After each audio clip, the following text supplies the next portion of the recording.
Bonjour chère plume inclusive, bienvenue sur le podcast Écrire sans exclure. Voilà la voix inclusive des claviers qui va virer les vieilleries et faire vivre vos valeurs.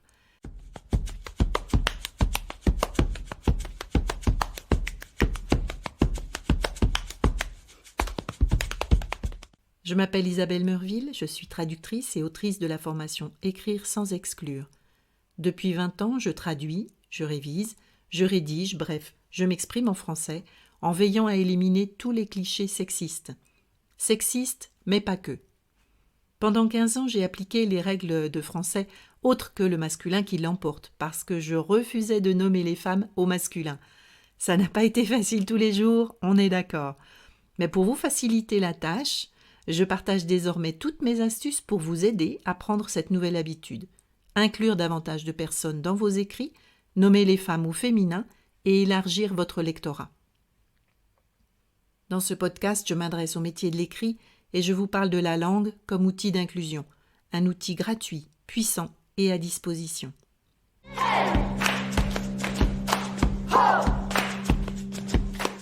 Bienvenue dans l'épisode 2 du podcast Écrire sans exclure, où je vais tenter de définir ce qu'est et ce que n'est pas l'écriture inclusive. Je crois que ce sera plus facile pour se comprendre.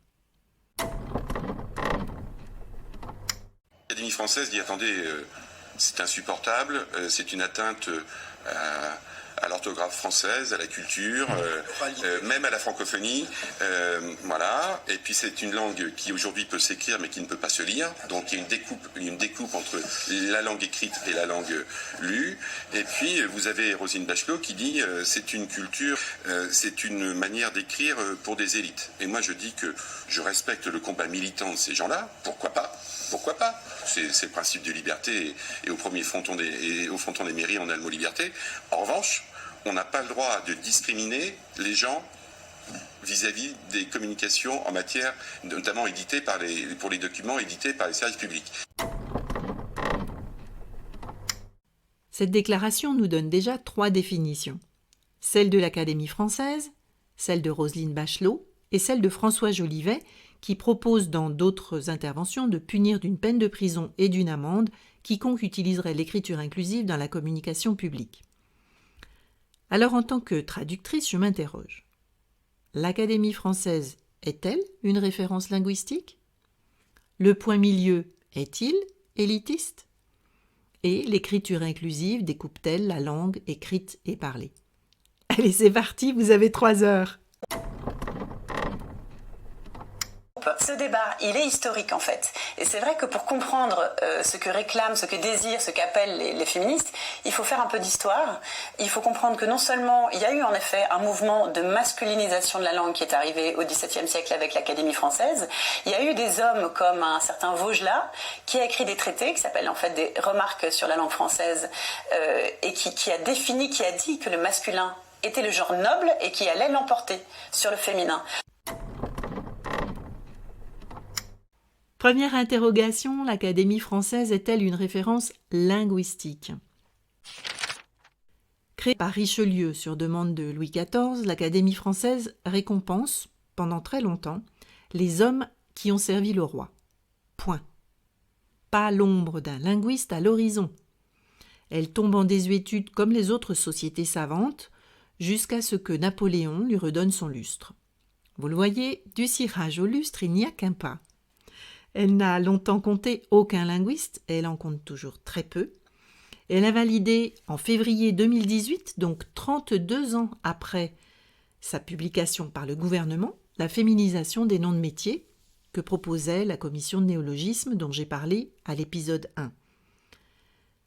L'Académie française produit un dictionnaire tous les 70 ans en moyenne, donc on peut se demander légitimement dans quelle version de son dictionnaire l'Académie française intégrera les néologismes liés à la pandémie, par exemple, distanciation sociale, vaccinodrome ou la nouvelle acception du mot masque qui n'a plus rien à voir avec le carnaval.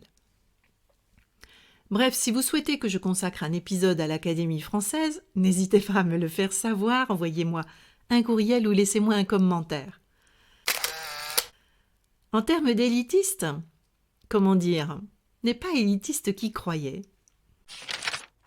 Deuxième interrogation, le point milieu est-il élitiste? Vous noterez au passage ma transition très subtile. À mon sens, mais on peut en discuter, le point milieu redonne de la visibilité aux femmes à l'écrit. Visibilité linguistique, mais pas que lui a confisqué la règle du masculin qui l'emporte. Le point milieu est simple à utiliser, il est facile à comprendre et, je pense que vous serez d'accord avec moi, il a le grand mérite de provoquer le débat. Je l'espère, la prise de conscience de domination linguistique qui va avec. C'est déjà pas mal pour un petit point juché au milieu de la ligne, non? Sa simplicité d'utilisation le met précisément à la portée de tout le monde. Là où je trouve que les habitudes sont plus longues à changer, c'est quand on veut redonner de la visibilité aux femmes et aux personnes non binaires sans le point milieu.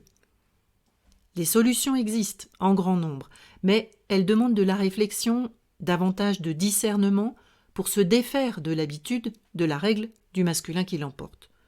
On n'efface pas 3 siècles et demi d'un trait de plume. Ces solutions alternatives ne sont pas plus élitistes que le point milieu, mais c'est vrai qu'elles concernent davantage les métiers de l'écrit, dont la langue est le cœur de pratique. Ma troisième interrogation était: l'écriture inclusive découpe-t-elle la langue écrite et parlée? Le point milieu marque l'abréviation de 2 mots. Étudiant.e.s. D'ailleurs, un seul point suffit. Donc étudiant.es se lit étudiantes et étudiants ou étudiants et étudiantes. Quand on écrit mme.vienno, personne ne lit mme.vienno. Vous lisez comme moi Madame Vienno. Donc la langue française compte déjà des abréviations. Le procédé n'est absolument pas nouveau. L'écriture inclusive ne découpe pas plus la langue parlée et écrite qu'elle ne l'est déjà. Quand on dit à des enfants plusieurs fois par jour le masculin l'emporte sur le féminin, il n'est pas sûr qu'ils comprennent tous que ça ne parle que de grammaire. Ce que j'entends aussi souvent, c'est que l'écriture inclusive est dogmatique. Et je trouve ça assez curieux quand même, parce qu'il me semble que le dogme est plutôt celui qui consiste à effacer moitié de l'humanité en déclarant que le masculin l'emporte sur le féminin, à la seule et unique raison que l'homme est plus noble que la femme. L'écriture inclusive vise à nommer les êtres humains dans leur grande diversité avec autant de précision que possible. À mon sens, elle n'est pas illisible, mais elle-lisible. Les règles de grammaire s'appliquent en fonction du salaire. C'est ça, t'as raison.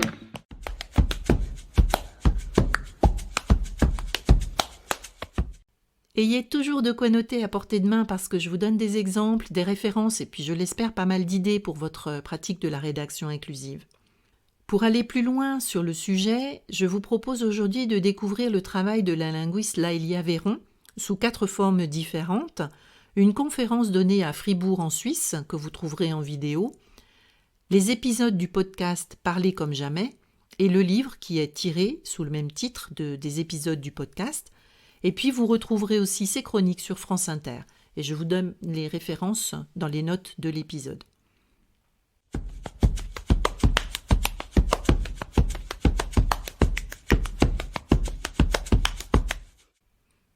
En résumé, et vous l'avez peut-être déjà remarqué en l'utilisant vous-même, le point milieu présente un intérêt pour sa grande facilité d'utilisation.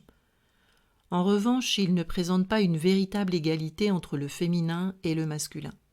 Le point milieu, comme d'ailleurs les néologismes par agglutination, de type auteurice ou auditeurice, préserve un mot masculin entier et adopte un suffixe, pas toujours entier, voire un « e » muet, le comble, pour désigner les femmes.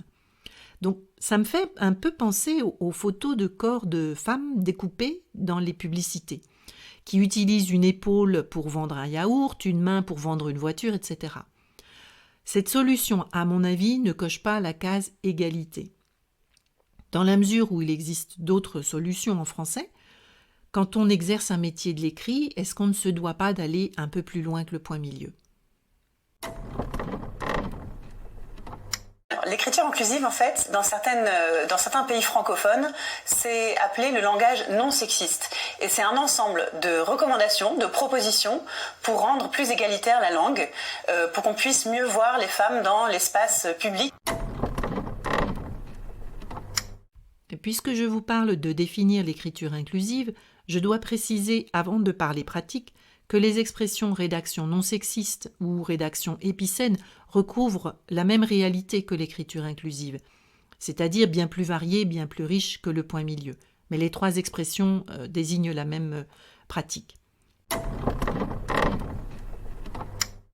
Le langage épicène est une façon d'écrire et de parler qui va permettre de visibiliser les minorités, en l'occurrence les femmes, dans le langage de tous les jours.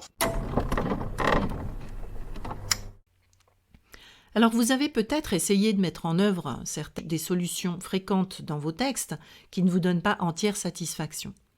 Donc concrètement, en quoi consistent ces autres modalités qui permettent de contourner la règle du masculin qui l'emporte ? Quelles sont les autres règles que connaît le français ? Outre la double flexion et les épicènes, déjà cités, vous pouvez aussi jouer entre les voix actives et passives, l'inversion du sujet, ou avoir recours à un verbe riche plutôt qu'à l'auxiliaire être. Des exemples ? Des exemples. Voici une phrase au masculin. Les dentistes sont enchantés par la formation. Malgré le nom de métier épicène et l'article au pluriel qui ne préjuge pas du sexe des dentistes en question, enchanté est au masculin, ce qui ne pose pas de souci à l'oral, puisqu'il ferait son féminin avec un E muet. Mais à l'écrit, le masculin l'emporte visiblement. Alors qu'en inversant le sujet, la formation a enchanté les dentistes, tout présupposé de genre s'efface, y compris à l'écrit. Autre exemple, les pilotes sont compétents. Pourrait devenir, les pilotes font preuve de compétence. J'ajoute un commentaire avant de conclure. Mon expérience, c'est qu'il est bien plus facile de traduire ou de rédiger directement en mode inclusif.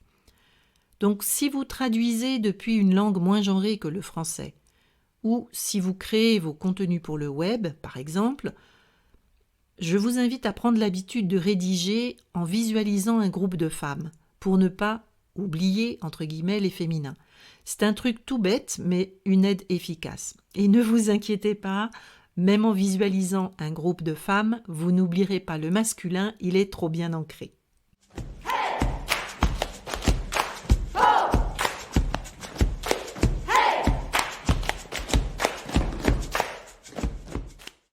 Nous approchons de la fin de cet épisode.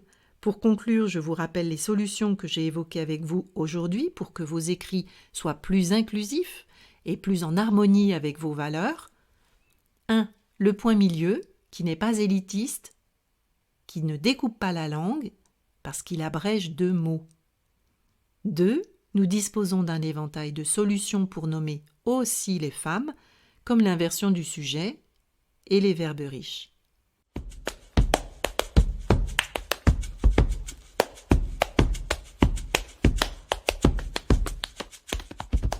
Cet épisode s'achève. Si vous l'avez aimé, vous pouvez me retrouver sur mon site web www.translature.com et sur LinkedIn. Vous pouvez vous inscrire à l'infolettre Écrire sans exclure dans les notes de cet épisode.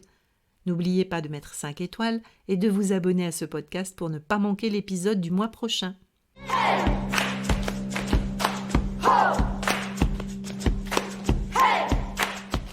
Écrire sans exclure, le podcast qui parle aux plumes de pâté de style, d'épicènes et d'hyponymes. Pas de pitié pour les clichés. À vos copies, à vos papiers.